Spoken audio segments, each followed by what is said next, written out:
السلام علیکم جناب عقیل صاحب، وعلیکم کیا السلام مزاج کیسا ورحمۃ ہے؟ اللہ وبرکاتہ. میرا مزاج ٹھیک ہے میں پاکستان کے الحمد خیبر للہ. پختونخوا ضلع دیر سے مخاطب ہوں.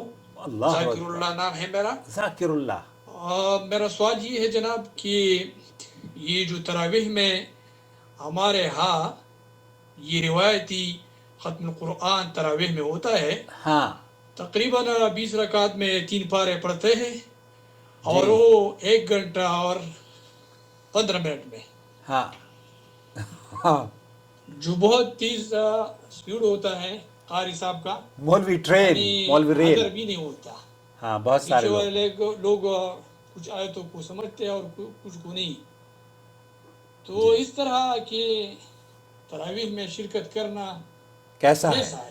بالکل میں بتاتا ہوں. نحمدہ ونصلی علی رسولہ الکریم. اما بعد، اگر آپ ابھی تک ہمارے چینل سے نہیں جڑے ہیں تو جڑ جائیے دوستو، بھائیوں اور بہنوں. وزیر شؤون الاسلامی ہیں شیخ صالح آل شیخ. ان سے پوچھا گیا یہ سوال، ان کا جواب آپ کی خدمت میں پیش کرتا ہوں. میں آپ لوگوں کو چونکہ یہ ان کا مقام ہے، یہ ان کا کام ہے، یہ ان کی ذمہ داری ہے.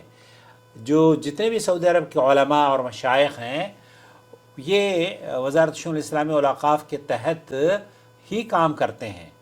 ان الامام فی صلاة التراویح، امام کے لیے نماز تراویح میں یصلی بالناس التراویح والمقصود من ذلك، یہاں امام کو تراویح میں جب نماز وہ پڑھاتا ہے تو اس سے کیا مقصد، اس سے کیا مراد ہے؟ ان یسمع الناس القرآن، آپ اس لیے امامت کروا رہے ہیں، آپ اس لیے تراویح پڑھا رہے ہیں تاکہ آپ لوگوں کو قرآن کریم کی تلاوت یا لوگوں کو قرآن سنائیں. كما قال شیخ الاسلام ابن تیمیہ، امام ابن تیمیہ رحمۃ اللہ علیہ نے یہی فرمایا ہے. اہل العلم المقصود من صلاة التراویح، المقصود من صلاة التراویح، جو اس سے ہمیں مقصد ہے نماز تراویح کا، التعبد واسماع الناس القرآن، اللہ تعالیٰ کی عبادت کرنا اور لوگوں کو قرآن کریم سنوانا. قرآن کلہ، قرآن کلہ، جتنا بھی آپ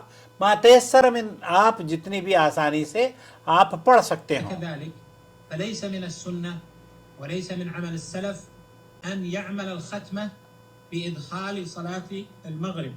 یہاں لوگوں کو بعض مرتبہ یہ ہوتا ہے کہ وہ ختم القرآن کا مغرب میں ختم کر رہے ہیں، عشاء میں ختم کر رہے ہیں، عشاء کی رکعتوں میں ختم کر رہے ہیں.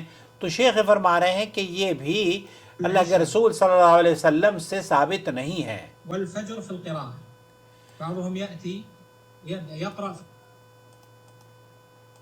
في القرون المفضلة.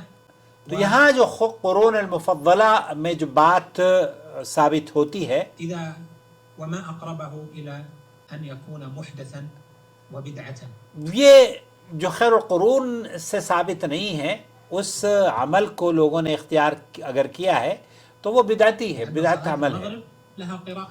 اب سماحت الشیخ عبدالعزیز بن باز سے بھی یہی پوچھا گیا تو شیخ ابن باز نے فرمایا کہ لا اعلم لہذا اصلا والسنہ للامام. میں یہ جو ختم قرآن مسلسل لوگ کرتے ہیں نا کہ ہمیں قرآن ختم ہی کرنا ہے، تو اس کی کوئی اصل میرے علم میں نہیں ہے.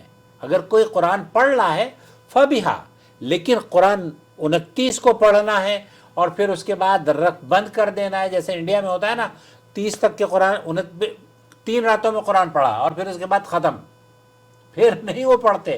تو شیخ فرما رہے ہیں الامام کا کام یہ ہے، جیسے شیخ صالح علی شیخ نے فرمایا، امام کا کام یہ ہے کہ وہ ماموم جو جتنے بھی مقتدی ہیں ان کو یسمع المأمومین فی قیام رمضان القرآن کلو.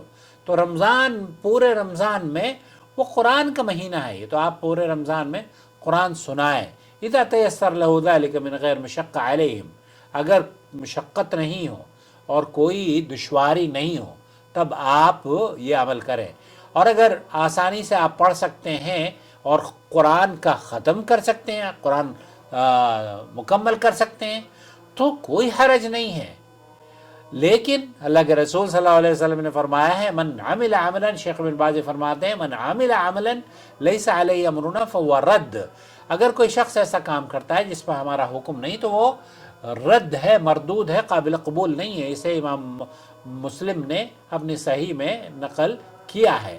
تو خلاصہ کلام یہ ہوا ہے کہ جو روایتی انداز سے ختم القرآن ہمارے یہاں ہوتا ہے نا، 3 دن کا ختم القرآن ہے، 1 ہفتے کا ختم القرآن ہے، 10 دن کا ختم القرآن. اب وہ مقتدی کیا کرتا ہے، وہ 3 دن قرآن پڑھے گا، وہاں جا کر نماز، اور وہ پھر تراویح بھی نہیں جائے گا.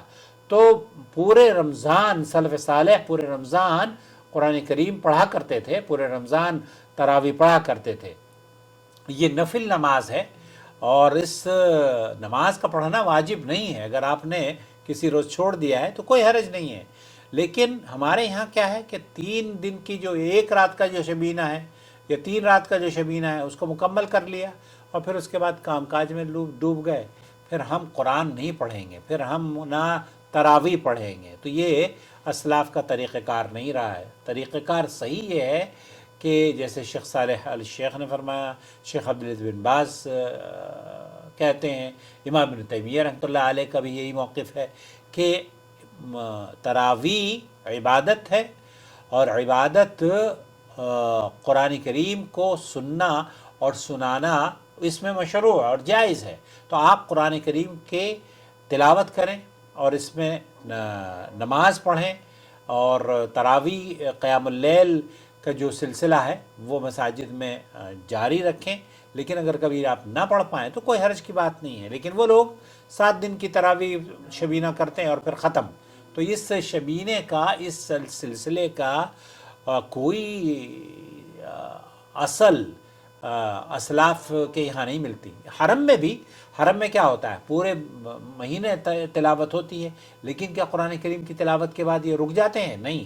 آپ ٹی وی پہ دیکھتے ہوں گے قرآن کریم کی تلاوت ہو رہی ہے، جب 28 کو یا 27 کو یا 29 کو تلاوت قرآن کریم مکمل ہو جاتی ہے تو پھر ایک اور قرآن کریم شروع کر دیتے ہیں. ایسا نہیں ہے. ہمارے یہاں کیا کرتے ہیں، ایک قرآن کریم ختم ہو گیا تو پھر اس کے بعد قرآن ہی وہ کیا کرتے ہیں، کچھ مسجدوں میں تو یہ ہوتا ہے کہ تھوڑا سا قرآن پڑھیں گے اور پھر چھوڑ دیں گے. ان سے پوچھا کہ ایسے کیوں کرا گیا؟ نا اس لیے تاکہ شیطان یہ نہ سمجھے کہ میں نے قرآن ان سے چھڑوا دیا ہے. کچھ لوگ کیا کریں گے کہ اس کو قرآن کو ختم کر دیں گے اور پھر وہ قصار السور چھوٹی چھوٹی صورتوں پر نماز، حالانکہ جائز ہے چھوٹی صورتیں پڑھنا بھی قیام اللیل میں، لیکن آپ پورے رمضان قرآن کریم پڑھتے رہے ہیں. آخر میں جا کر آپ کا یہ تصور کر لینا کہ اب ہم قصار السور پڑھیں گے، قرآن نہیں پڑھیں گے، یہ بھی آپ کی اپنی کریشن ہے. امید وضاحت ہو گئی ہوگی. ایسے امام کو تلاش کریں جو قرآن سنت کو صحیح طور پر جانتا ہو. شهر رمضان الذي أنزل فيه القرآن هدى للناس وبينات من الهدى والفرقان